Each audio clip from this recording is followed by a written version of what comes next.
Everybody, welcome. I'm Chris Clancy. I'm the Assistant Superintendent. Thanks for joining us for our next or tonight's reopening meeting. We've done a few of these since August, and we're glad to continue doing them with you and engaging you in conversation tonight. So thanks for joining us. A couple notes before we get started. We do have our administrative team on the call with us tonight, so they'll be sharing information and answering questions as needed.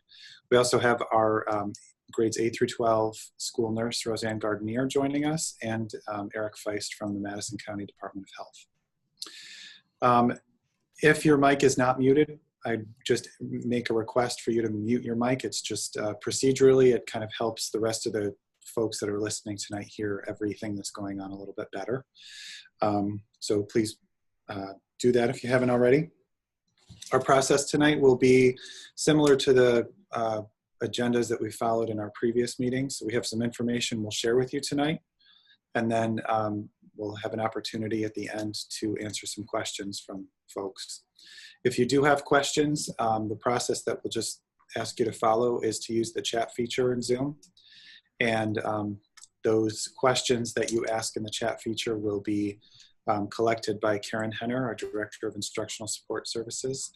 She'll collect them, and at the end, she'll either ask the question on your behalf if you want her to do that, or you're welcome to ask the question yourself.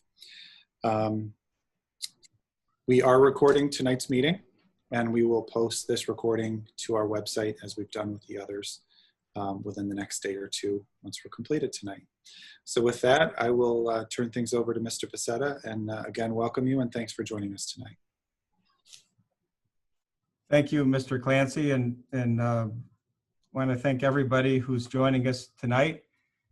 We wanted to keep our promise and continue to have these sessions, these conversations where we can have a chance to update you on some things that have changed since the last time we've had these sessions. Again, a lot of the questions I think we can answer because they've been asked by multiple people over time. So we will try to include that in our update. And then, as Mr. Clancy stated, we'll also try to answer new questions that you might have that we don't cover in this session. So I wanted to start by giving you a little bit of an update on how things have gone since our last meeting with respect to bringing our Peterborough and Southside students back. Again, as you recall, the conversations we had back in the summer, we felt it was important to be very cautious with the way that we started the year. We wanted to make sure that we had a good plan in place. We wanted to make sure that it was working well.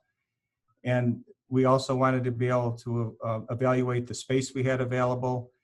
In some cases, bringing back more kids in Peterborough and Southside meant that we would have to change the configuration of rooms. We'd have to change what was in the rooms and essentially how teachers were able to interact and instruct their students.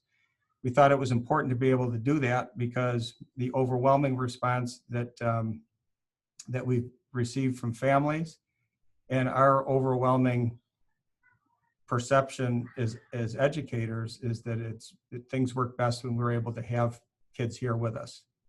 We know that they really benefit from that, both academically and socially, emotionally, and in a variety of areas.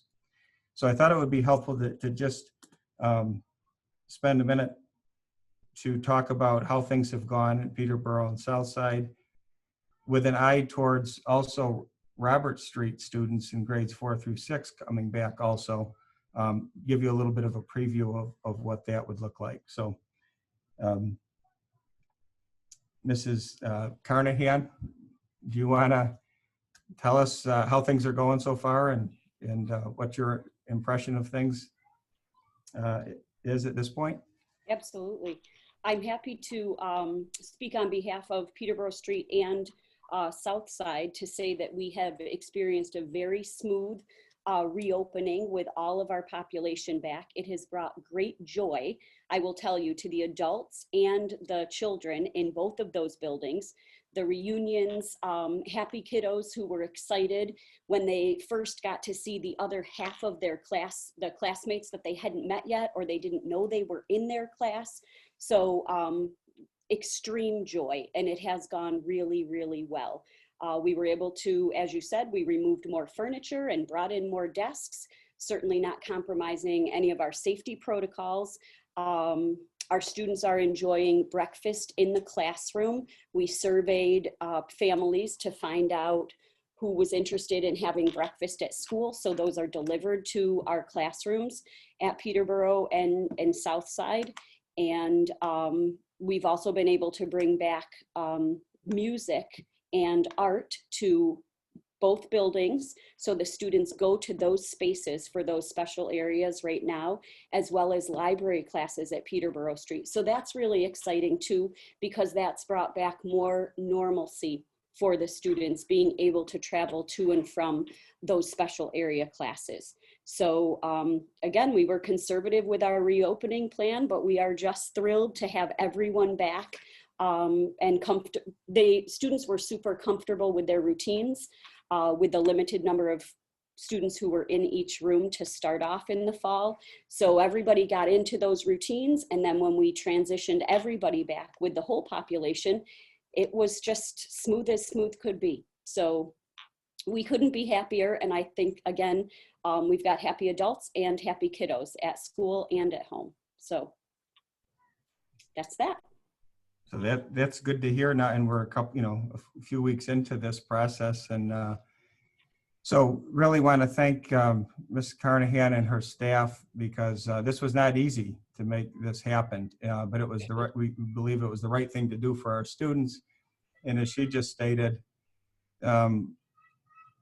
we've stuck with our standards from the beginning, that this in no way meant a compromise in any standards. And I'm not trying to, I certainly, we need to answer for what we do as a district. But there are different things floating out around if you turn on the TV. And I just want to be clear, and I know I sound like a broken record, but I want to reiterate again, we have been sticklers on the distancing, and in no way have we compromised that, let's get one more student on this bus. Let's get one more kid in the classroom. If it doesn't work, it doesn't work. And that has been the firm message across the board. We are not going to compromise those standards, nor are we going to compromise the standards that from the beginning, we have required masks in the school. There's some discussion regionally with schools. Some schools did not require that initially. I just want to be clear, we did do that from the beginning, and none of those things have changed. So thank you, Ms. Carnahan, for what you and your staff have done. I agree that I think it's been very smooth, as smooth as you could have hoped for, and so thank you. And let's keep it. Let's hope we can keep that rolling. Sounds good.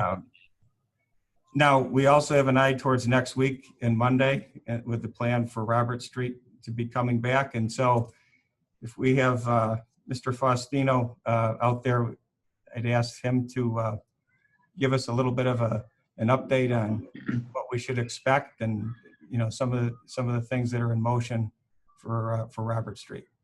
Yeah, thank you, Mr. Bracetta. I think it's important that we capitalize on the momentum from Southside and Peterborough. We've learned a lot from their process. And working with Ms. Carnahan, it's been very helpful to sort of identify some of the obstacles that might occur. So working with those principles has been really, really helpful. As Mr. Bracetta said, we'll be returning to a 5-day traditional schedule on November 16th. But even though it's a traditional schedule, I think it's important that we continue to understand that the safety and health precautions and guidelines will still be in place. We'll have 3 separate locations for entrance and exiting. We'll continue to do our temperature checks. We will still maintain our social distancing, and masks will continue to be a rule, with periodic mask breaks throughout the day. So we'll continue to follow all of those safety precautions. We won't compromise any of those pieces leading up to or even following our reentry. I think it's also important to realize too, there was a lot of good that came out of our hybrid model. Our Radar Wednesday was a huge success. Students were involved in a lot of social emotional enrichment classes, which was really, really helpful for this transition. We identified early on, a lot of our students were struggling with not with being isolated and not being with their peers. And so we try to put as many programs as possible, from leadership to health and safety, enrichment classes, to leadership. So our hybrid model was a huge success, but we know the next phase was to reevaluate and to get as many students back as possible. In terms of coming back, some of the highlights will be our return to having our makerspace, our exploration space. We just secured a lot of grant funding over the last couple of weeks to fund some of those initiatives that typically won't come out of a normal budget. So I think it's important that we are also actively looking for some of those supplemental, budget items that we can get going for the students when they return. So we want to provide as much continuity when they come back. What they expect from us last year is the things that we want them to expect when they return. In terms of scheduling, 4th and 5th grade will continue with exactly what they're doing. The teachers have been meeting and working hard every single day, Monday through Friday, to prep for their return. 6th grade will have some adjustments to their schedule. Some letters will be going out to the 6th grade parents that will detail that information out. And we'll be exploring some streaming options at every grade level as well, which is another layer to this. We learned a lot from the high school folks, Mr. Kennedy and Mr. Altabell and their staff. So we've learned a lot from those folks that will be able to help us and guide us in that streaming process. So like Mrs. Carnahan said, a lot of positive momentum. But one of the things that Mr. Becerra was very adamant about is that we don't want to cut any programs that we had previously. We want to continue with our Great Swamp and engaging all those community programs, and we will continue that. It will just look a little bit different. So we're certainly not losing anything. We're just going to be very, very creative moving forward. So that's the update from Robert Street. So again, I think everybody is looking forward to Monday. Great. Thanks, Mr. Faustino. We know that you and your staff, again, this has been no small undertaking. There's been a lot of time and effort invested into making this work because, again, we believe that if we can, not compromise our standards and get kids here, that's the right thing to do. And so we're looking forward to having our students back with us. So I know a lot there's been a lot of conversations recently about some things that have happened or that have changed, I guess, coming from the state. And so if you turn the news on, you hear people talking about different zones and different designations, and the rules of the game have sort of been rewritten in some ways by the state. And that the plans that they were using originally of what would designate somebody to move to a different category, they've changed that, and they've sort of brought it to a more micro level, I guess, so to speak, so that they're looking at not just regions but smaller parts of regions and designating them. And I think you saw that as evidence not too far away when large portions of Onondaga County have recently been designated as a yellow zone, and there's a lot wrapped up with that. What does it mean? And so on these types of questions, I like to pick the brain of experts, and I believe we have with Eric Feist from the county health department with us. And I would ask Eric, are you here? I am here. Great. Thank you for again being with us. I know you have become a regular on these community sessions, and it looks like we still have quite a few people who are still tuning into these sessions. So as long as people are interested, we'll keep doing it, and we appreciate you being a part of it. So you can add your expertise, and you see things going on at a regional level and can add some insight to this whole process. So I know a lot of the questions I've had, really there are three types of questions we get a lot, and I know you get a lot. So I'm wondering if you could add some clarity or explanation to these. One is the zones. Again, I think it's just a new concept for people, and now that they see that some of these zones are creeping close to us, they're wondering what the potential impact for the schools and the communities, I guess, would be. And then I'm getting lots of questions about the travel restrictions and how that's been modified and evolved. And then finally, people are hearing a lot again about testing and some of the things that if they're wanting to individually just, be able to access testing, or big picture, how does the testing tie into this new zone designation, those sorts of things. So could you bring us up to speed on some of those areas, or anything else that you think would be relevant to us? Because I know things change quickly. I will certainly try as best as I can as well, based on what I understand the zones and the travel to be as well. We likewise are constantly being updated and educated by the state. I'll start with the zones. Zones are basically, it's an approach where, if you recall when this first started, we had been designated by regions for reopening. It's a similar concept to that, but this is instead of regionally, what they're looking at is even more at a sub-county level, where, well, they've been using the term clusters, but high concentrations of positive individuals may be in a certain area. And then they're targeting those areas for testing and isolation and quarantine, putting more restrictions in place, like closing businesses or reducing business operations. Schools will be, required to do testing in yellow zones.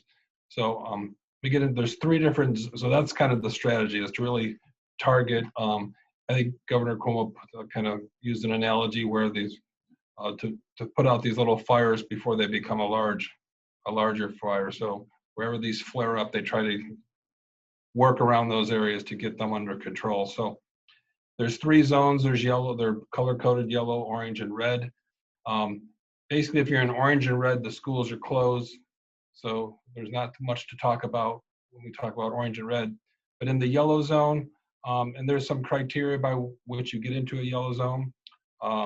It's usually a designated geographic area that has a rolling average of positive, about 3.5% over a 10-day period. We're currently at 2.2, just to give you a perspective for Madison County. And then the other criteria, both criteria have to be met, that there's a 15 or more new daily cases per 1,000 residents, a rate over 7 days. And we're at about 7. So now this is,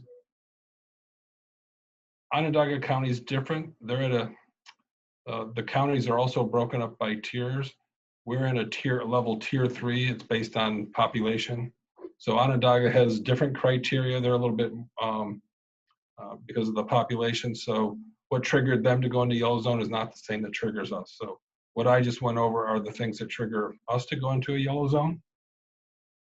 So in the yellow zone, kind of speaking about testing, if you're in a yellow zone and you have students and staff that are in school on site, 20% of those individuals, the students and staff, would have to be tested on a weekly basis. So, for example, if you decide to go completely remote and no one's on site, then you don't have to do the 20% testing because there's no one on site. It's only 20% of who's on site. So that's kind of the guiding criteria there. In terms of who would do the testing, technically the schools are responsible to coordinate the testing, just like any employer would be. However, we would be working with you to help figure out how to best coordinate and do the testing. I'm going to tell you, as well as tell the parents on the phone or on the call or whatever. The county health department does not have the capacity to do a lot of testing. I have 3 nurses on staff who are completely tied up with doing case investigations and contact tracing.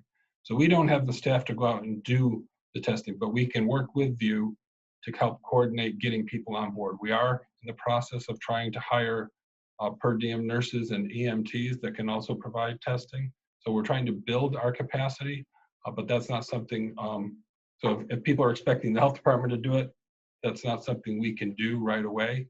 We are trying to build some capacity to do that. We have some limited testing that we can assist with. But if our zone is so big where we have multiple school districts, that could be a problem. We do coordinate testing with upstate.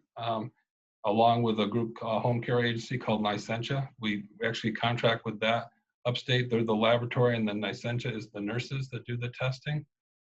That's how we've been doing the mobile units and the testing in our county. We would continue to try to do that. However, I can tell you right now, that may be more challenging now that Onondaga County is in a yellow zone, because they pretty much capture upstate and Licentia's team to do that type of work. So we would figure out how to do it, and we would try to get it done. It may, if testing is going to be a challenge, it may require the school to go remote completely to avoid the testing. So, but we'll have those discussions if and when we get to that situation to figure that out. But we do have the capacity to do some limited testing, and we would make that available. In terms of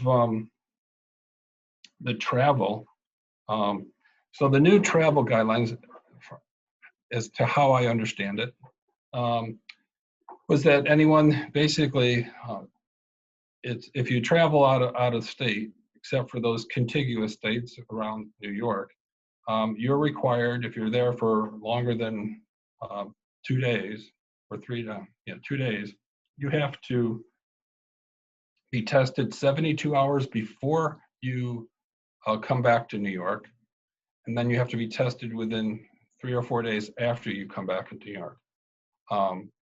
So actually, if you're gone for 3 days, interesting enough, you'll be tested in New York before you leave, and then you'll be tested in New York when you come back. So, but basically, that's one option. You can go through the tests to get out of travel quarantine, or you can opt to do the 14-day quarantine period and not go through the test at all. Those are your options.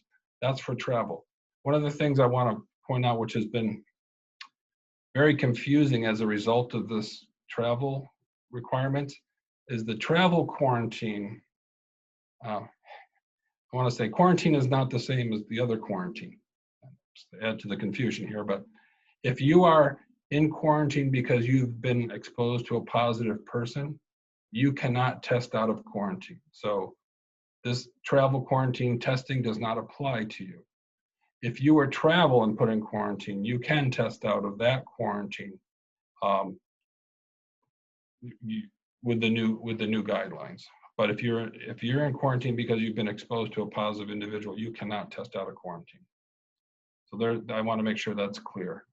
And one thing I meant to say right from the beginning, though, I want to commend Canastota School District for the tremendous job that you guys have been put in. You've been doing a tremendous job and a lot of work, and basically creating a new way of educating our kids. And I also want to commend the parents and the students for adjusting to this new lifestyle that you've been forced to live under the last several months and as we going forward. I will express a brief concern. We are seeing an increase in cases in Madison County, and it's predominantly household transmission. So this is especially concerning, especially as we come up with the holidays of Thanksgiving and Christmas. So we just ask you to, again, continue to be diligent. Rethink about your family gatherings. You don't need the 40-person family gathering. Try to make it smaller, keep it to immediate family. It may even give you an opportunity to not invite the one family member you don't want to invite anyhow, but be thinking, get back to the basics, the mask wearing, the social distance, and the hand washing, and keep the gatherings small. Because I think it's only going to get worse before it gets better here. We are seeing the second wave, if you will. And again, it's around household transmission in families. So just be vigilant. You've been doing a great job, and we just want to continue to stay off the radar of the yellow zones and so forth. So I appreciate all the work that everyone's doing. Thank you. I answered everything correct that I needed to there. Yeah, no, you covered a lot of ground, and I think that those are the things that people are really curious about, and it was important for people to realize that things are very different and that there's implications. We don't want people traveling to places and then coming back and realizing that they can't do things and they're restricted. So yeah, people need to really dig into that if there are questions to understand it fully, because their life may be significantly disrupted if they travel and out of state and come back. I also want to thank you and your team at the health department, because as everybody knows, at this point we've had to, so far this year, knock on wood, we've been limited. We've had two cases impacting the district, but I think we were able to navigate through that and maintain a sense of order and normalcy as much as possible. And I think in large part that was due to the quick response and sort of being able to problem solve it. I try to explain the process to people because, people a lot of times want a quick answer. What happens if this happens? And what we've learned is really depends on the circumstances. And it's been very helpful to walk through that with you and your team so that we can make the best decisions to protect our students and families and staff. And I think we've, that's worked well. So we appreciate that. Another thing I would add is the importance of health screenings. And I think Mrs. Gardenier is on the call as well, and she may want to comment on that.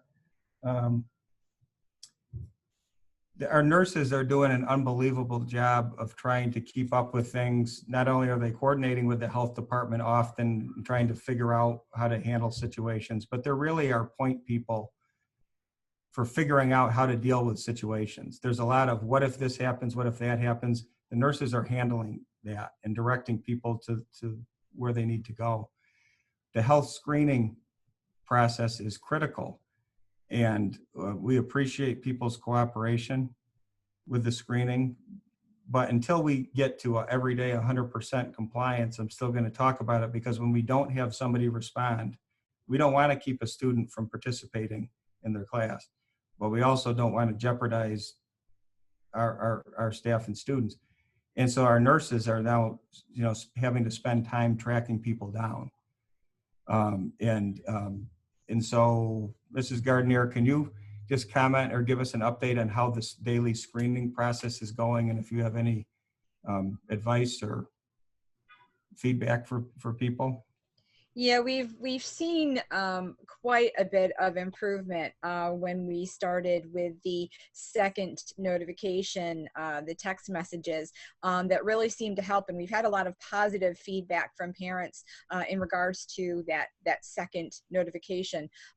We still have parents. We understand sometimes those mornings can be really busy, but we really need you to get those in by 7:30 because it can take quite a process for us to, follow the process of, checking to see if there's a screening, finding out if your child is here, are they here working in person or remote? And then, following up with you. And we appreciate all of the diligent parents who have been doing it every day or, twice a week. And for those in Peterborough and Southside, the parents have been phenomenal since the children have come back. We look forward to 4th through 6th grade. We think they're going to do a great job too. But again, please make sure you get those done by 7:30. And sometimes you'll have a question, you're not sure what to put on that screening. Please give us a call, give the school a call first thing in the morning, or send us an email. We check our emails first thing when we arrive to make sure that if there are any questions, we can answer them right away. No question is a stupid question. Please ask us. We would love to help you. The biggest thing is if your child is sick, it doesn't matter. We know that sometimes they have a history, but what we are seeing, and Mr. Faust can probably correlate this because we've been talking with his nurses. The symptoms that we're seeing with these positive cases are very mild. A lot of them look just like a sniffle, an allergy, just a mild headache, very simple. So even if you think it's nothing, please keep your child home and have them tested. It's so very important because we need to keep this from spreading. We are seeing the numbers increasing. The 2 that we have had are just one of those unfortunate things that, they tested positive. But the great news is we have not seen it go through our schools, and we want to keep it that way. But it's up to you guys to help us do that. We really need your help. And we know it's frustrating, but we are so blessed in a lot of our schools. We are able to do the remote. And for those who cannot, please contact your teacher. If they can't be in school, we understand, and that's okay. We will work with you to make sure that your child gets what they need for their academics. But the most important thing is, if your child is not feeling good, please keep them home. Give your nurse a call. Let us know that why they are there. We'll direct you. We will send you to, we do have a couple closer rapid tests, and I can attest, I actually had one myself, so I know how the process goes. So we can empathize. We know where to go, what to do. Please don't hesitate to call us and ask us. That's what we're here for. We thank you for being diligent, and we thank you for all that you're doing. And please don't hesitate to call us with any questions. Thank you. Thank you, Mrs. Gardner, and thank you for everything that you and all of our nurses have done. I think again, a lot funnels towards you as far as questions, and so we appreciate it, and so far so good. We've been navigating through everything pretty well. So one question I would put out that I've been asked, and if Mr. Congdon is still on the call, maybe he can address for us, but we had to do with athletics. Yep, And I'm here, Ms. Pacetta. there was first of all, thank you, Mr. Congdon, I know you've done a lot to make sure that our kids had a good fall season, even if it started in a delayed way. I think there are a lot of happy kids and families that they were able to participate and do so safely. And so thank you for sort of being the point person for that. And thanks to our parents too, because they've been cooperative, and it's made for a positive experience for a lot of kids this year. So if there's anything you want to add to that, you can. But the question that I got was, because I think it is getting confusing, with an eye towards the fall, the winter. I think there were different dates sort of floating around, because on TV people had heard November 30th was like a start date for winter sports, but yet then we put out something saying November or December 14th for winter sports, and things were still up in the air with what could or couldn't run. Can you give us just sort of an overall update on where things stand and clarify some of the discrepancies and dates that are floating around? Yeah, absolutely. And before I talk about the winter, though, I want to echo what Mr. Pacetta said to the parents. Thank you for all your cooperation. I know things changed a little bit as far as spectators and rules we have, but you guys were very cooperative, and I do appreciate it. And I'm glad that you got to share in the memories of watching your children participate in athletics, and glad we had a season. So thanks for that. As Mr. Pacetta said, so the clarification, New York State is allowing the low and moderate risk sports to start on November 30th. However, Section 3, which we're a part of, that Central New York area, we voted on December 14th as a start date. We figured this gives us a little bit more time to get through some of this COVID situations. Your seasons aren't really decreased that much. Usually we start around the second week of November. However, the season is going to go to February 28th, and there's no postseason in the winter. So really, when it's said and done, it's only about a 1 to 2 week difference, depending on how far you would go in the postseason. So that's what they've said for low risk. Now, the only low risk sport we have right now actually is bowling. The governor had stated probably about a month ago that he was going to look, by mid-November, we're going to know something about the high-risk sports. Fortunately, we don't have any word yet. I did see on Syracuse.com today that may not even be coming soon. That was on Syracuse.com today. So we're anticipating getting everything planned to start for those high-risk sports, but I can't promise you that we're going to have those. One thing I do want to clarify is, well, I've been getting a lot of questions about indoor track. Section 3 has already said no to indoor track. And I understand when people ask me the question, like, well, how come indoor track's a high-risk sport? You know, that doesn't make sense. And I see what you mean when you say that. Remember, indoor track is done in indoor facilities. So when we have indoor track, it's a bunch of schools going to one location, which is a very, very large gathering. And these are held at colleges, and a lot of these colleges that host these type things in New York State, they're already closed down. So that's why the section made the decision about indoor track is between the athletes, we just have so many individuals in one small location. So that's why. While I have you here, I'll talk about some other dates. As I said, winter season is December 14th to the 28th. Remember, for the fall, there was no football and no cheerleading. So that start date is going to be March 1st if they decide we can have them to April 30th. And then the spring season will be April 19th to June 30th. That's our baseball, our softball, our track, our golf, and our tennis. I actually like that date, to be honest with you. Usually when we start the spring season, it's, you know, the temperatures and the conditions are not that great for baseball, softball, or track, because we usually start around March 1st.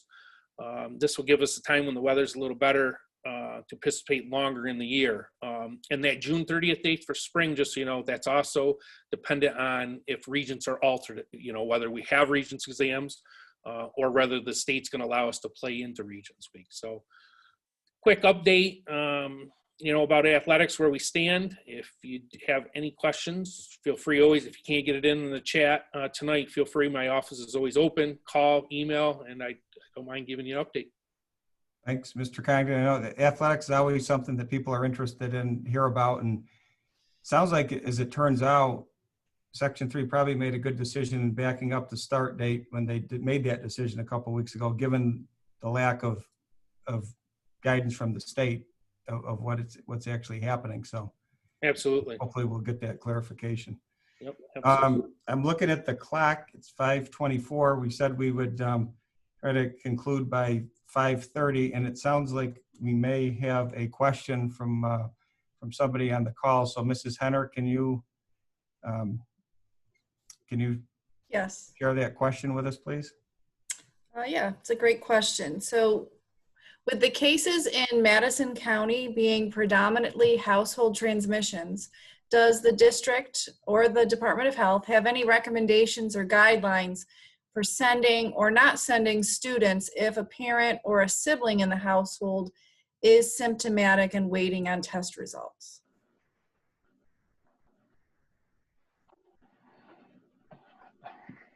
I'll defer to Mr. Feist or Mr. Gardner if they want to weigh in. I will try to answer that. Although I do know there is a parent on the call here that probably knows the answer to that better than I do because she used to work here. But whether or not she's willing to offer that up, that's a different question. That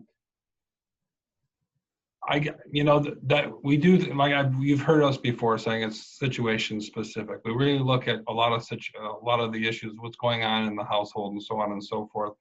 For instance, if we're able to have the individual, I mean, if they're symptomatic and they're being tested, but they haven't been deemed positive yet, we consider them, maybe a person under interest and potentially, but if we can keep them in a separate room and maybe they have a separate bathroom and conditions are such that really can keep them separate, then we're less likely to keep the siblings home. But if they have to share bathrooms and share some of the quarters, that may influence us to say, you know what, let's keep the siblings home. And we've had this, even though technically from a public health perspective, realize that a quarantine and isolation order is a legal order. I am restricting your freedoms. And I don't give those out liberally to anyone. I'm very cognizant of the fact. So if we have no basis to keep someone home, I will not keep them home. Now the school district can be, more strict than I can. But what we've done in the past, and not necessarily in this school district, but in another school district, we actually had the superintendent contact the parent and saying, hey, listen, we would actually ask that you keep the siblings home. And the parents agreed. So, you know, obviously you have to take into consideration, you know, that parent they may have to stay home, or the school may have to adjust the remote learning for the siblings that have to stay home. But again, I know you've heard it situation by situation, but it truly is that. We would look at all the information and we would make a determination. Given the fact that there is growing community spread, especially in the household, that's going to add more weight to our decision, maybe to say, you know, the sibling should stay home. So. Thank you for that. Mrs. Gardner, do you want to weigh in from the school district perspective with what you would be advising families? Yeah, as Mr. Faust said, because the numbers are starting to increase, we are talking to the parents about it. For the most part, we were saying no if a sibling was asymptomatic and, you know, they were just waiting on a test. We wanted the children, you know, the siblings to be in school. But the important thing is to call us and ask us, because then we will be asking you those questions. You know, can you isolate your child? You know, and just kind of ask the important questions to get kind of a read on whether or not it's a risky situation. And if we feel that, you know, there's going to pose any risk of the siblings bringing that to school, then we will probably, you know, discuss about them staying at home and work something out. And we will communicate with the teachers. We're really great about communicating to teachers and to administration if for any reason we have to keep students home. But again, as Mr. Faust said, it's kind of a one-on-one situation. So if you're not sure, just give us a call and we'll discuss that and come to the safest conclusion. All right, thank you. So I think we've covered the questions that we had coming in. We're right on time. I have 5:29. So I want to thank Mr. Feist for joining us again and adding his expertise to the conversation. And thanks to everybody who joined us tonight. It looks like our participation was still strong. And so again, we will continue to, as long as people are interested, we will continue to periodically offer these sessions. We know it's really changeable, the environment we're in, but you know, we think everybody's done a great job working together to try to figure things out and do the best we can for our students and staff and to keep people healthy and safe. So we'll keep doing that. We'll keep updating you. We'll try to update you through our weekly video announcements and certainly on our website. But certainly don't hesitate to contact myself or our nurses or building principals. You know, if you have a question, we would always prefer that you bring it to us so that we can try to properly address it and give you a good answer. And if we don't have a good answer, we will make sure that we talk to people who can help us give you the best answer for that situation. So again, thanks for joining us tonight. Hope everybody has a good rest of the evening. Happy Veterans Day to our veterans tomorrow. And no offense, Mr. Feist, but we hope for a few calls from the health department to us. So do I. Okay. All right. Thanks, everybody. Good night. Good night.